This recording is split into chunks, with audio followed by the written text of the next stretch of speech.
கர்த்தருடைய பரிசுத்த நாமத்திற்கு ஸ்தோத்திரம் உண்டாவதாக.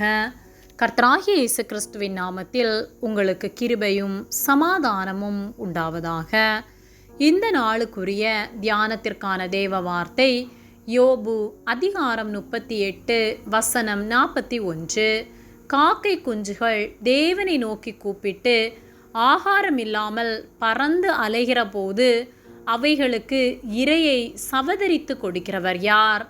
பிரியமானவர்களே, கர்த்தருடைய பிள்ளைகளாகிய நாம் கர்த்தரை தேடி கர்த்தருடைய வார்த்தைகளை கேட்டு நடப்போமானால் நமக்கு ஒரு குறைவும் இல்லாமல் கர்த்தர் நம்மை பாதுகாத்து நடத்துவார். யோபு 38, 40, 41 வசனங்களில் சிங்கக்குட்டிகள் தாங்கள் தங்கும் இடங்களிலே கிடந்து கெபியிலே பதிவிரிக்கிற போது அவைகளின் ஆசையை திருப்தியாக்குவாயோ? காக்கை குஞ்சுகள் தேவனை நோக்கி கூப்பிட்டு ஆகாரம் இல்லாமல் பறந்து அலைகிற போது அவைகளுக்கு இரையை சவதரித்து கொடுக்கிறவர் யார் என்று சொல்லப்பட்டுள்ளது. சிங்கக்குட்டிகளுக்கும் காக்கை குஞ்சுகளுக்கும் கர்த்தர் போஷிப்பாரானால் நம்மை போஷிப்பது, நம்முடைய தேவைகளை சந்திப்பது அதிக நிச்சயம்.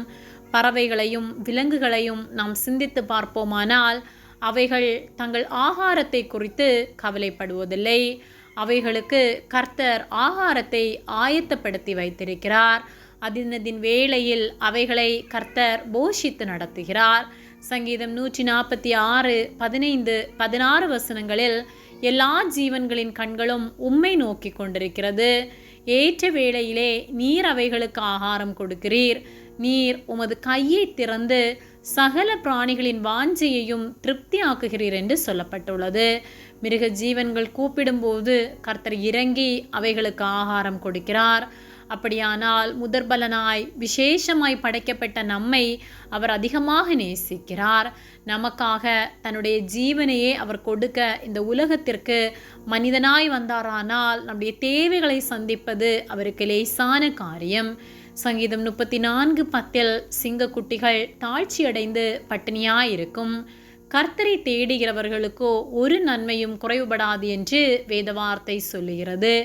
நாம் கர்த்தரை தேடுவோமானால், கர்த்தருடைய வார்த்தைகளின்படி நாம் நடப்போமானால் கர்த்தர் நிச்சயமாக நமக்கு உதவி செய்வார். நம்முடைய சூழ்நிலைகள், நம்முடைய பிரச்சனைகள் எவ்வளவு பெரிதாக இருந்தாலும் அது அவருக்கு லேசான காரியம். நம்முடைய பிரச்சனைகள் மலை போன்றதாய் நமக்கு காணப்படலாம். யாரும் இல்லாத சூழ்நிலையில் நாம் காணப்படலாம். கர்த்தரை நோக்கி நாம் கூப்பிடுவோமானால், கர்த்தருக்கு உண்மையாய் வாழ்வோமானால், கர்த்தரை முழு உள்ளத்தோடு தேடுவோமானால் அந்த பிரச்சனையிலிருந்து விடுவிக்க கர்த்தர் நம்மோடு கூட இருப்பார். மனிதனால் கூடாதது தேவனால் கூடும். அவர் கிரகிக்க முடியாத பெரிய காரியங்களை செய்கிற தேவன். இல்லாதவைகளை இருக்கின்றவைகளைப் போல அழைக்கிற தேவன். ஆகவே அவரை விசுவாசித்து நம்முடைய பிரச்சனைகளை அவரிடம் சொல்லுவோம். அவர் விசாரிக்கிறவராய் இருக்கிறார். அவர் விசாரித்து நம்முடைய பாரங்களை அவர் சுமந்து நமக்கு சமாதானமுள்ள வாழ்வை தருவார். ஆகவே கர்த்தரை நேசித்து கர்த்தருடைய வார்த்தைகளின்படி நடப்போம். கர்த்தர் நமக்கு உதவி செய்வார். ஆமேன். ஜெபம். எங்களை அதிகமாக நேசித்து வழிநடத்தி வருகிற எங்கள் அன்பின் பரிசுத்த பிதாவே, இந்த நாளையும் நாங்கள் காணும்படியாகவும் உம்முடைய சத்திய வார்த்தைகளை நாங்கள் தியானிக்கும்படியாகவும் நீர் எங்களுக்கு தந்த கிருபைகளுக்காக உமக்கு நன்றி செலுத்துகின்றோம். ஒவ்வொரு நாளும் எங்கள் தேவைகள் எல்லாவற்றையும் சந்தித்து எங்களை பாதுகாத்து வழி நடத்துகிற உம்முடைய அன்பிற்காக உமக்கு நன்றி செலுத்துகின்றோம்.